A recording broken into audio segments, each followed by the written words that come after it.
Grabe, no?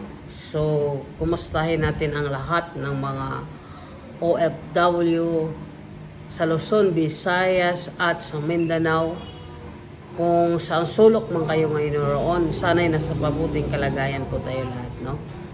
Grabe, excited po akong ikwento sa inyo mga experience, no?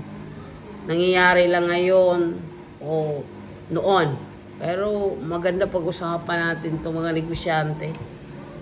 Baka makakuha po kayo ng mga idea, no? Sa mga gustong mag-negosyo. So, nabanggit natin nung unang vlog natin, dapat alam po natin ang DNA natin, no? Kung malaman po natin ang DNA natin, so, yun po, doon po, ibig sabihin, alam mo na kung saan, anong mission ang pinapagawa sa iyo ng taas. DNA, ibig sabihin yung, ano ba, sino ka? Sino ka, bakit, inaisilang ka sa mundong ito. Ganun, bilang isang negosyante. So, mahirap i-explain, pero, kaya ang tao hindi nag-success, no? Dahil, ikot-ikot, dahil ang bilis magsawa sa negosyo, sa trabaho, yan. Kasi hindi nila alam ang DNA nila. So, kung matumbok mo yon, so, yun, sure na sure, mahal mo yung ginagawa mo. Kahit ano pang trials yan, napagdaanan mo, ay ilalaban mo. Gano'n yun. So, katulad sa akin, sa dami kong negosyo, nakaraan, hindi maayos, hindi nag-success, nagtatrabaho ako, naging empleyado ako, hindi rin nag-success. So, dahil hindi ko alam ang DNA ko, hindi mo alam ang ginagawa mo. Pero, pag ito'y matumbok mo, tulad nito, nalaman ko yung DNA ko, ay isa pala akong entrepreneur, no? Yun pala ako dinadala ng mission, no? Vision.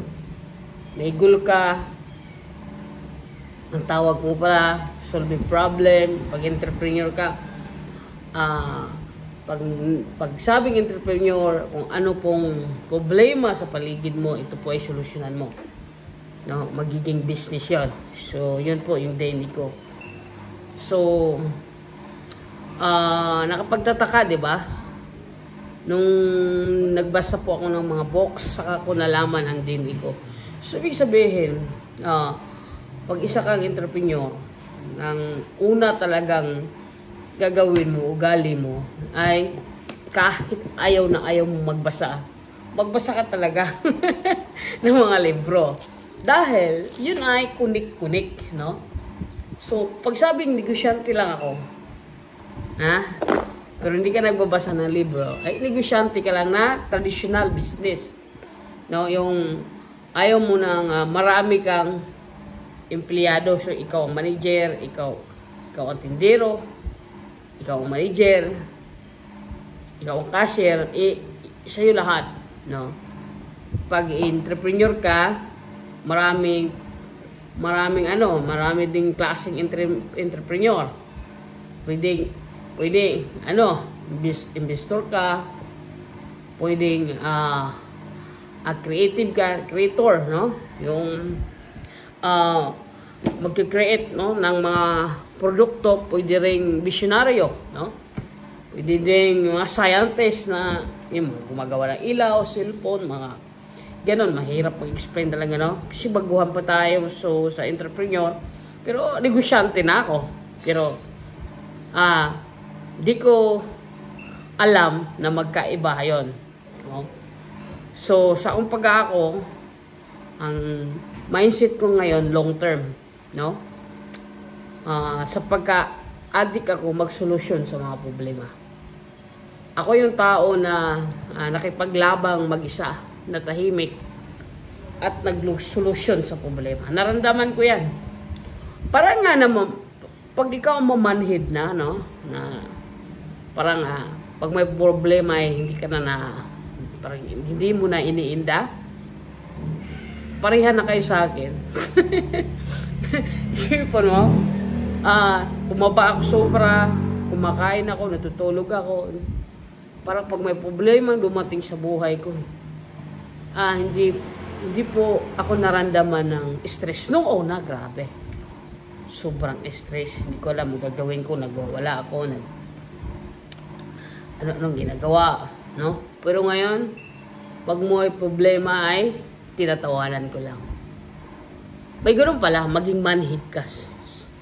So ngayon, sanay na po ako mag-solusyon sa mga problema. Parang na-addict akong pag may problema, sinusolusyonan ko. Niwala po ako dumating ang panahon, itong negosyo na tinatayo ko, ay ito'y magbibigay ng passive income sa akin. In long term, 3 years, mahigit parang ako ngayon. So in 10 years, 15 years, kung swertehin, 7 years, 5 years, no? Pero sa ngayon ay marami pa po akong dapat matutunan. So hindi po ang utak ko dati kasi pag akala ng mga tao, magnegosyo ka dahil yayaman ka. Hindi po yan totoo. Negosyo ka para magsasakit ang ulo mo. Yan, so totoo pa lang pag maging ano ka na, maging bigger. Hindi mo mamalayan na sa sobrang solution mo sa problema mo, yun na pala yung nadating mo. No? Akala mo, ordinary ka lang, no? Akala mo, hindi ka nagbago. Pero ang ibang tao nang makakita sa'yo, grabe siya, anong ginagawa niya. Pero ikaw, entrepreneur, palagi kang nakaapak kung saan ka dadalhin yan. Palagi kang lumingon sa pinanggalingan mo. At higit sa lahat, may takot talaga sa taas. No?